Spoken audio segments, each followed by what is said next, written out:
ਸਲਾਮ ਦੋਸਤੋ, मैं ਤੁਹਾਡਾ ਦੋਸਤ ਬੱਕਰ ਜ਼ਹੀਰ। ਤੁਸੀਂ ਵੇਖਦੇ ਪਏ ਹੋ ਬੱਕਰ ਟੀਵੀ। ਤੇ ਚਲੇ ਸ਼ੁਰੂ ਕਰਦੇ ਹਾਂ ਅੱਜ ਦਾ ਵਲੌਗ। ਤੇ ਅੱਜ ਦਾ ਵਲੌਗ ਕੁਛ ਇਸ ਤਰ੍ਹਾਂ ਕਿ ਅਸੀਂ ਨਾ ਅੱਜ ਲਾਉਣਾ ਪਾਣੀ, ਤੇ ਅੱਜ ਅਸੀਂ ਜਾਣਾ ਵਾ ਉਹਦੇ ਵਿੱਚ ਵੀ ਗੰਨੇ ਵਾਲੀ ਫੈਕਟਰੀ ਦੇ ਵਿੱਚ ਵੀ। ਤੁਹਾਨੂੰ ਉੱਥੇ ਵੀ ਜਾ ਕੇ ਥੋੜ੍ਹੇ ਸ਼ੂਟਸ ਵਿਖਾਵਾਂਗੇ। ਸੁਬਾਹ ਟਾਈਮ ਆ, ਤੇ ਗਾਉਂ ਦੇ ਵਿੱਚ ਸੁਬਾਹ ਦਾ ਟਾਈਮ ਬਹੁਤ ਹੀ ਮਜ਼ੇਦਾਰ ਹੁੰਦਾ। ਤੇ ਆਹ ਦੇਖੋ, ਚੈੱਕ ਕਰੋ, ਆਹ ਟੂਬਲ ਹੈ।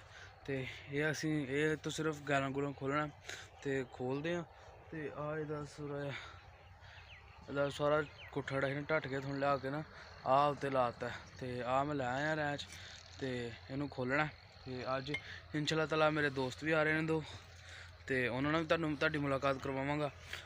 ਤੇ ਚਲੋ ਜੀ, ਉਹਨਾਂ ਰੋਲ ਜਾਣੀ ਸੀ, ਤੇ ਮੈਂ ਪਹਿਲਾਂ ਪਤਾ ਕਰ ਲਾਂ ਜੀ ਅੱਗੇ ਵੇਲਣਾ ਚੱਲਦਾ ਹੋਵੇ ਤੇ ਭਾਈ ਜਾਨ ਉਹਨਾਂ ਨੂੰ ਸੱਦ ਲਈਏ, ਜੇ ਨਾ ਚੱਲਦਾ ਹੋਵੇ ਤੇ ਭਾਈ ਮਾਜ਼ਰਤ। ਤੇ ਫਾਹਦ ਇਜਾਜ਼ ਹੈ, ਤੇ ਹੋਰ ਵੇਖੋ ਕਿਹੜਾ ਨਾਲ ਲੈ ਕੇ ਆਉਂਦਾ। ਤੇ ਚਲੋ ਜੀ, ਅਸੀਂ ਇਹਨਾਂ ਦਾ ਖੋਲ੍ਹ ਲੈਂਦੇ ਹਾਂ, ਤੇ ਫਿਰ ਬਾਅਦ ਤੁਹਾਨੂੰ ਮਿਲਦੇ ਹਾਂ। ਤੇ ਬਾਕੀ ਤੁਸੀਂ ਮੇਰੀ ਵੀਡੀਓ ਨੂੰ ਇੰਜੋਏਬਲ ਪਤਾ ਕਰ ਦਿਓ। ਵੀਡੀਓ ਨੂੰ ਲਾਈਕ ਕਰਿਆ ਕਰੋ, ਸ਼ੇਅਰ ਕਰਿਆ ਕਰੋ, ਕਮੈਂਟ ਲਾਜ਼ਮੀ ਕਰਿਆ ਕਰੋ ਆਪਣੀ ਰਾਏ ਦਾ ਇਜ਼ਹਾਰ। ਤੇ ਚੈਨਲ ਨੂੰ ਸਬਸਕ੍ਰਾਈਬ ਲਾਜ਼ਮੀ ਕਰ ਲਓ ਆਪਣੀ ਰਾਏ ਦਾ ਇਜ਼ਹਾਰ ਦੇਣ ਵਾਸਤੇ। ਤੇ ਜਦੋਂ ਘੰਟੀ ਵੀ ਨਾਲ ਬਣੀ ਦਾ ਫਾਇਦਾ ਹੋਏਗਾ, ਜਦੋਂ ਮੈਂ ਕੋਈ ਵੀਡੀਓ ਅਪਲੋਡ ਕਰਾਂਗਾ ਤੁਹਾਡੀ ਘੰਟੀ ਵੱਜੇਗੀ, ਤੁਹਾਨੂੰ ਪਤਾ ਲੱਗ ਜਾਏਗਾ ਬੱਕਰ ਨੇ ਵੀਡੀਓ ਅਪਲੋਡ ਕਰ ਛੱਡੀ ਹੈ। ਚਲੋ ਜੀ, ਤੇ ਮਿਲਦੇ ਹਾਂ। ਚਲੋ ਜੀ, ਆ ਖੋਲ ਲਈਏ, ਫਿਰ ਮਿਲਦੇ ਹਾਂ। ਹਾਂਜੀ ਜੀ, ਅਸੀਂ ਟੂਲ ਚਲਾ ਦਿੱਤਾ, ਸਾਰਾ ਕੁਛ ਚਲਾ ਦਿੱਤਾ। ਤੇ ਟੂਲ ਉਹ ਉੱਥੇ ਚੱਲ ਰਿਹਾ, ਤੇ ਟੂਲ ਤੇ ਚੱਲ ਗਿਆ। ਤੁਸੀਂ ਵੀਡੀਓ ਵੇਖ ਵੀ ਟੂਲ ਚੱਲਦੇ ਦੀ। ਤੇ ਹੁਣ ਅਸੀਂ ਪਤਾ ਕੀ ਕਰਨਾ, ਹੁਣ ਅਸੀਂ ਵੇਖਣਾ ਕਿ ਚੱਲਣ ਡਿਆ ਕਿ ਨਹੀਂ ਵੇਲਣਾ। ਜੇ ਵੇਲਣਾ ਚੱਲਦਾ ਹੋਇਆ ਤੇ ਫਿਰ ਆਪਣੇ ਯਾਰ ਬੇਲੀ ਨੂੰ ਫੋਨ ਕਰਨਾ, ਤੇ ਉਹਨਾਂ ਨੇ ਆ ਜਾਣਾ। ਤੇ ਜੇ ਨਾ ਚੱਲਦਾ ਹੋਇਆ ਫਿਰ ਆਦਰ ਸੀ, ਸਹੀ ਹੈ ਨਾ। ਤੇ ਚਲੋ ਜੀ, ਪਹਿਲਾਂ ਮੋਟਰਸਾਈਕਲ ਤੇ ਪੈਂਚਰ ਲਵਾਉਣ ਨੂੰ, ਤੇ ਪਹਿਲਾਂ ਮੋਟਰਸਾਈਕਲ ਲੈਂਦੇ ਹਾਂ, ਤੇ ਫਿਰ ਚੱਲਦੇ ਹਾਂ। ਹਾਲੇ ਮੈਂ ਖੇਤਾਂ 'ਚ ਹੀ ਹਾਂ, ਤੇ ਤੁਹਾਨੂੰ ਮਿਲਦੇ ਹਾਂ ਹੁਣ ਸੜਕ 'ਤੇ ਜਾ ਕੇ। ਅਸਲਾਮ ਵਾਲੇਕੁਮ ਜੀ। ਤੇ ਅਸੀਂ ਆ ਚੁੱਕੇ ਹਾਂ, ਵੈਲਕਮ ਬੈਕ। ਅਸੀਂ ਵਾਪਸ ਆ ਚੁੱਕੇ ਹਾਂ, ਤੇ ਹੁਣ ਟਾਈਮ ਹੋ ਚੁੱਕਿਆ ਤਕਰੀਬਨ, ਮਤਲਬ ਟਾਈਮ ਦੇਖ ਦੱਸਦਾ, 3 ਵਜੇ 6 ਮਿੰਟ ਰਹਿ ਗਏ ਨੇ। ਤੇ 3 ਦਾ ਟਾਈਮ ਹੋ ਚੁੱਕਿਆ, ਤੇ ਸਵੇਰ ਦੀ ਧਰਨਾ ਮੁਲਾਕਾਤ ਹੋਈ ਤਕਰੀਬਨ 9:45 ਵਜੇ, ਤੇ 3 ਦਾ ਟਾਈਮ ਹੋ ਗਿਆ। ਤੇ ਸੌਰੀ ਆ। ਤੇ ਗੰਨੇ ਫੈਕਟਰੀ ਦਾ ਜਾਣ ਦਾ ਕੋਈ ਪਤਾ ਕੋਈ ਨਹੀਂ ਹੈ। ਹੁਣ ਜਾਣੇ ਸਵੇਰੇ ਜਾਂਦੇ, ਸਵੇਰੇ ਗਏ ਤੇ ਨਵੇਂ ਵਲਾਗ 'ਚ, ਜੇ ਅੱਜ ਹੀ ਗਏ ਤੇ ਇਸੇ ਵਲਾਗ ਦੇ ਵਿੱਚ। ਤੇ ਠੀਕ ਹੈ ਜੀ। ਤੇ ਆ ਵੇਖ ਸਕਦੇ ਹੋ ਜੀ, ਪਾਣੀ ਹਾਲੇ ਵੀ ਲੱਗ ਰਿਹਾ। ਤੇ ਹਾਲੇ 1.5 ਪੈਲੀ ਭਰੀ, ਤੇ ਬਾਕੀ ਹਾਲੇ ਰਹਿੰਦੇ। ਤੁਹਾਨੂੰ ਪਤਾ ਸਰਦੀਆਂ ਦੇ ਦਿਨ ਛੋਟੇ ਹੁੰਦੇ ਆ, ਇਸ ਕਰਕੇ 10 ਦਿਨ ਗੁਜ਼ਰ ਜਾਂਦਾ ਯਾਰ।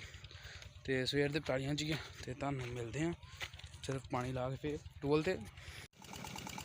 ਤੇ ਟੂਲ ਚੱਲ ਰਿਹਾ ਚੌੜੀ ਸਾਹਿਬ ਫੁੱਲ ਭਾਰਾਂ ਦੇ ਨਾਲ, ਤੇ ਪਾਣੀ ਲਾ ਰਹੇ ਇੱਦਾਂ ਅਸੀਂ ਲਾਈ ਦੀ, ਅੱਗ ਲਾ ਕੇ ਕਰ ਲਈ ਦੀ।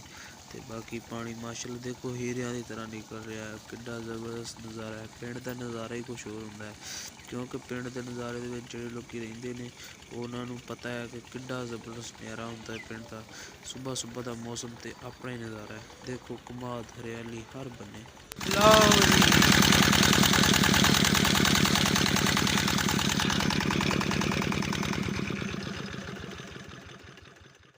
ਅੱਛਾ, ਇਹ ਟੂਰ ਕਰਤਾ ਸੀ ਬੰਦ, ਤੇ ਦੇਖ ਲਓ ਪਾਣੀ ਛੁੱਟ ਗਿਆ। ਤੇ ਆਹ ਤੇ ਵੈਸੇ ਹਲ ਚੱਲ ਰਿਹਾ। ਤੇ ਚਲੋ ਜੀ, ਪਾਣੀ ਸਾਡਾ ਲੱਗ ਗਿਆ, ਤੇ ਹੁਣ ਅਸੀਂ ਜਾਣਾ ਹੈ ਘਰ ਨੂੰ। ਤੇ ਘਰ ਜਾਣ ਤੋਂ ਪਹਿਲਾਂ ਥੋੜ੍ਹਾ ਜਿਹਾ ਕੰਮ ਹੈ ਇੱਥੇ। ਤੇ ਕੰਮ ਕਰ ਥੋੜ੍ਹਾ ਜਿਹਾ ਇੱਦਾਂ ਵਾ ਕਿ ਆਹ ਟੂਲ ਤੇ ਸਾਰੀ ਦਿਹਾੜੀ ਲੱਗ ਜਾਂਦੀ ਹੈ। ਹੁਣ ਸਾਡਾ ਇੱਦਾਂ ਕਿ ਸਾਰੇ ਪੈਪ ਪੂਪ ਇੱਥੇ ਹੀ ਪਏ ਨੇ। ਹਰਿਆਲੀ ਵੈਸੇ ਹਾਲੇ ਵੀ ਬੜੀ ਜ਼ਬਰਦਸਤ ਹੈ। ਤੇ ਆਹ ਸਾਰਾ ਸਮਾਨ ਸਾਡਾ ਲਪੇਟਣ ਵਾਲਾ ਪਿਆ ਹੈ, ਇਹਨੇ ਇਕੱਠਾ ਕਰਨਾ, ਤੇਲ ਕੱਢਣਾ। ਤੇ ਫੀਟਰ ਐਨ ਸੈੱਟ ਹੋ ਗਿਆ। ਗਰਮ ਬਹੁਤ ਜ਼ਿਆਦਾ, ਤੁਹਾਨੂੰ ਦਿਖਾ ਨਹੀਂ ਸਕਦਾ, ਤੁਹਾਨੂੰ ਫੀਲ ਨਹੀਂ ਕਰਾ ਸਕਦਾ। ਤੇ ਜੇ ਮੇਰੇ ਕੋਲ ਥਰਮਾਮੀਟਰ ਤੁਹਾਨੂੰ ਦਿਖਾ ਦਿੰਦੇ। ਤੇ ਬਾਕੀ ਤੁਸੀਂ ਵੀਡੀਓ ਇੰਜੋਏ ਕੀਤੀ ਹੋਣੀ ਹੈ, ਲਾਜ਼ਮੀ ਕੀਤੀ ਹੋਣੀ ਹੈ। ਪਿੰਡਾਂ ਥਾਵਾਂ ਦਾ ਇਹੀ ਹਾਲ ਹੁੰਦਾ ਹੈ। ਤੇ ਜਿੱਦਣ ਛੁੱਟੀ ਹੁੰਦੀ ਤਾਂ ਉੱਦਣ ਇਹੀ ਕੁਛ ਇੱਦਾਂ ਦੇ ਪਾਣੀ ਪੂਣੀ ਲਾਉਣੇ ਪੈਂਦੇ ਨੇ। ਤੇ ਕੋਈ ਗੱਲ ਨਹੀਂ, ਪਾਣੀ ਲਾਉਣਾ ਘਰ ਦਾ ਕੰਮ ਹੁੰਦਾ ਹੈ, ਕੋਈ ਗੱਲ ਨਹੀਂ। ਫਿਰ ਅੱਜ ਤੇ ਸਾਡੇ ਕੋਲ ਜਾ ਨਹੀਂ ਹੋਇਆ ਮਿਲ ਦੇ ਵਿੱਚ, ਤੇ ਸਵੇਰੇ ਕਿਨਾ ਇੰਸ਼ਾ ਅੱਲਾਹ ਜਾਵਾਂਗੇ, ਤੇ ਉਹ ਤੁਹਾਨੂੰ ਨਵੇਂ ਵਲਾਗ ਦੇ ਵਿੱਚ ਦੱਸਾਂਗੇ। ਤੇ ਉਹ ਜੁੜੇ ਜੋ ਸਾਡੇ ਵੀਡੀਓ ਦੇ ਨਾਲ। ਤੇ ਮਿਲਦੇ ਹਾਂ ਕਿਸੇ ਨਏ ਵਲਾਗ ਦੇ ਵਿੱਚ। ਤੇ ਮੈਨੂੰ ਦਿਓ ਇਜਾਜ਼ਤ, ਦੁਆ ਚ ਰਾਜ ਕੋ ਢੇਰ ਸਾਰਾ। ਚੈਨਲ ਨੂੰ ਸਬਸਕ੍ਰਾਈਬ ਕਰੋ, ਵੀਡੀਓ ਨੂੰ ਲਾਈਕ ਸ਼ੇਅਰ ਕਮੈਂਟ ਲਾਜ਼ਮੀ ਕਰੋ, ਲਾਜ਼ਮੀ ਕਰਿਓ।